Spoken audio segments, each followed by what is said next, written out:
Hello guys, welcome to my channel again, where we make videos that cover all you need to know about medical doctors and medical students. In today's video, I'm going to talk about 5 reasons why doctors don't make great spouses. This is not to scare you from marrying us. If you really love a doctor, I think you should go ahead and marry the person. But this will help you to be way more aware of what is in store for you when you get married to a medical doctor. If you're new to this channel, please subscribe and turn on the bell notification so you don't miss my new videos every week. And to my returning subscribers, thank you for returning to view this video again. So without further ado, let's dive into today's video.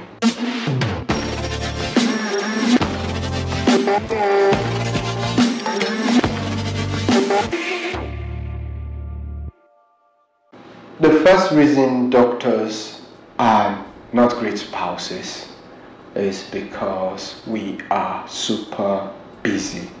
We're one of the busiest professionals in the world. We work a lot of hours in the hospital. There are many nights that we even sleep in the hospital. That is an established fact. So you know that as a result of that, first, a doctor will not be around. You're going to live with a spouse that is usually not available at home, around to keep you company, around to help with chores, and around to also be there for the children. It can be quite difficult. And then many times again, we could have some very funny schedules that our nights are like days and our days are like nights. So many times maybe when we come back home, because we have not slept throughout the night, when we just come back home and it's day, we're asleep. And then many nights, instead of being asleep, we're awake doing a lot of things. So that usually makes even if we're available, if we're around, we are not really there with you. And it's something that somebody that's really not prepared will not find really good. This also makes it very difficult for you to plan an event, because you might plan an event with us and then something might come up. Maybe an emergency might come up. Also, you can't really plan holidays, except you're lucky you have someone that works with a very planned schedule. But an average doctor, especially a doctor in training, residency training, cannot even predict when he or she will be available. Yes, we are super busy, and if you want to marry someone that would be around, a doctor is not a great choice. The second reason is that doctors are actually weird and geeky. We don't tend to do well socially. Yes, there are exceptions, and younger doctors now are doing better. I think I'm doing better than my medical elders, those ahead of us. And there's hope for the coming generation too. Doctors are learning to balance a lot of social activities with their professional activities too. But then most of us are still geeky. We love our books. We are involved in academics. We read a lot. We attend a lot of academic functions too. So what we find interesting might not really be something that's interesting to you. We even get so engrossed in the thing that we forget that these things might be outrightly scary or outrightly disgusting to our spouses.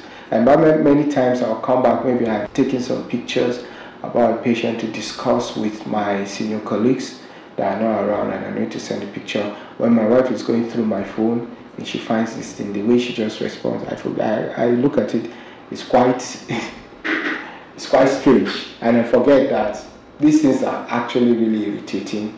There might be some things about blood, some videos or some pictures that you have downloaded to go through too, or you're watching, or you're streaming, and these are things that tend to drive people away. So if you're scared or disgusted by some of these bodily fluids, some of these illnesses, a doctor is not really the person to be by your side. And then for the record, know that most of our friends too are medical doctors. So if you are going to hang out with us and our friends too, expect this kind of thing. We're not really a great company, especially if you're not fascinated by this kind of things. The third reason is that we are way more prone to financial crisis. And that is true because medical training is expensive, and for those that even go through training with debts, will graduate and have a huge chunk of medical student loan to pay back, which runs in its hundreds of thousands of dollars. And for some people that their parents sponsor them, especially from the part of the world I came from, some parents go into a lot of debt to be able to sponsor their children's education to become medical doctors. And then there's a backlog of money that you have to pay back while you're trying to forge a career for yourself, because forging ahead also involves money. The exams you're going to write to advance in your career would require a lot of money too.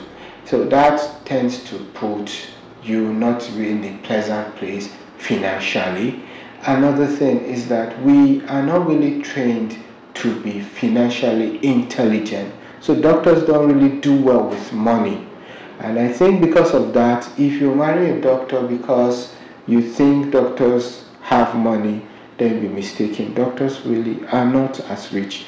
We might have a decent paying job, but then most of this money go back to either paying back loans we had secured in educating ourselves, or we have other responsibilities. In developing countries, a lot of doctors are the breadwinners of their homes too.